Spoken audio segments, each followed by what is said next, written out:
Partai Golkar majukan Ridwan Kamil untuk bertarung di Pilkada Jakarta. Saudara, Partai Golkar akhirnya memutuskan untuk mengusung kadernya yang juga mantan Gubernur Jawa Barat Ridwan Kamil atau RK untuk maju di Pilkada DKI Jakarta 2024. Selain itu, Golkar juga mengajukan Deddy Mulyadi untuk maju di Pilgub Jawa Barat. Meskipun Wakil Ketua Umum Partai Golkar Firman Subagio mengatakan RK paling rasional maju di Pilkada Jawa Barat 2024 daripada di Jakarta. Firman mengakui RK belum punya harapan menang di Jakarta. Kemudian Wakil Ketua Umum Partai Golkar lainnya, Ahmad Doli Kurnia juga mengatakan warga Jawa Barat masih sangat menginginkan Ridwan Kamil untuk menjadi gubernur mereka selama 1 periode ke depan. Doli pun menjelaskan karena Ridwan Kamil sudah teruji sebagai gubernur Jawa Barat. Elektabilitasnya di Jawa Barat pun tidak ada yang bisa menandingi.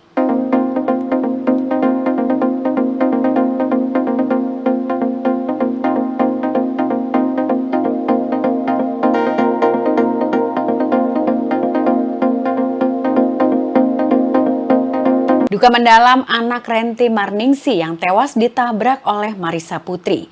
Saudara, Renti Marningsi, seorang wanita berusia 46 tahun, tewas pasca kecelakaan maut di Pekanbaru, Riau. Marissa Putri merupakan seorang mahasiswi yang menabrak saat tidak sadarkan diri karena dalam pengaruh alkohol. Anak dari Renti Marningsi yang bernama Yeyen mengutarakan penyesalannya pasca sang ibu pergi untuk selama-lamanya.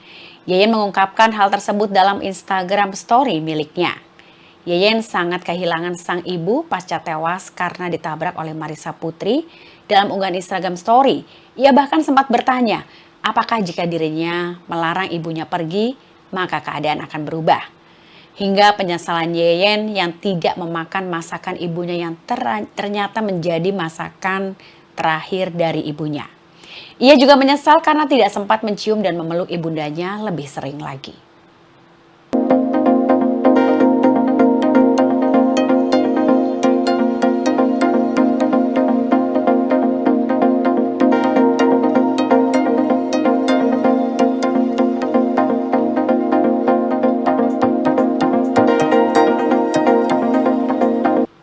Permintaan maaf Marissa Putri usai menabrak seorang ibu hingga tewas. Saudara, Marissa Putri meminta maaf usai menabrak ibu rumah tangga Renti Marningsi di Jalan Nangka, Kota Pekanbaru. Korban tewas di lokasi kejadian pada Sabtu 3 Agustus sekitar pukul 5.45 waktu Indonesia bagian Barat. Marissa Putri merupakan mahasiswi semester 3 Fakultas Psikologi Universitas Abdurrahman ini menyesali perbuatannya. Ia mengatakan tidak sengaja menabrak korban. Namun ia mengakui ia menyetir mobil dalam kondisi mabuk.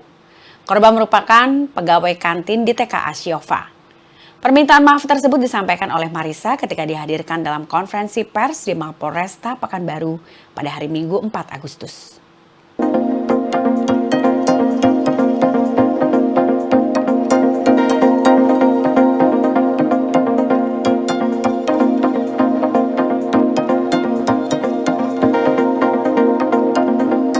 Kementerian Luar Negeri mendesak warga negara Indonesia untuk segera keluar dari Lebanon. Saudara, kondisi Timur Tengah semakin tidak kondusif usai pemimpin Hamas Ismail Haniyeh tewas pada akhir Juli 2024. Beberapa negara bahkan mengancam akan melakukan serangan balasan ke Israel. Dan untuk itu, Kementerian Luar Negeri Indonesia mendesak seluruh warga negara Indonesia untuk segera keluar dari Lebanon. Pernyataan ini disampaikan oleh Kemenlu melalui siaran persnya pada Minggu 4 Agustus 2024. Pihaknya meminta agar WNI tidak melakukan perjalanan ke Lebanon, Iran, dan juga Israel. Hal itu dikarenakan perkembangan kawasan Timur Tengah yang semakin mencekam saja. Oleh sebab itu, pemerintah Indonesia menyarankan warganya agar segera menghindari 3 wilayah tersebut demi keselamatan dan juga keamanan. Selain itu, melalui Kementerian Luar Negeri RI juga menghimbau agar WNI yang berada di Lebanon untuk segera meninggalkan wilayah tersebut.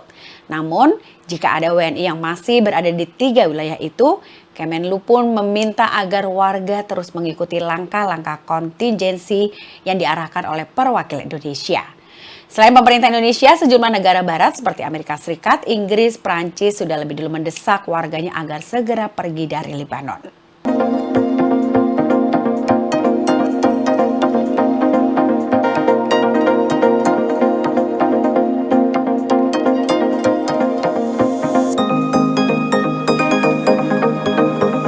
Bunker persembunyian untuk Perdana Menteri Israel Benjamin Netanyahu.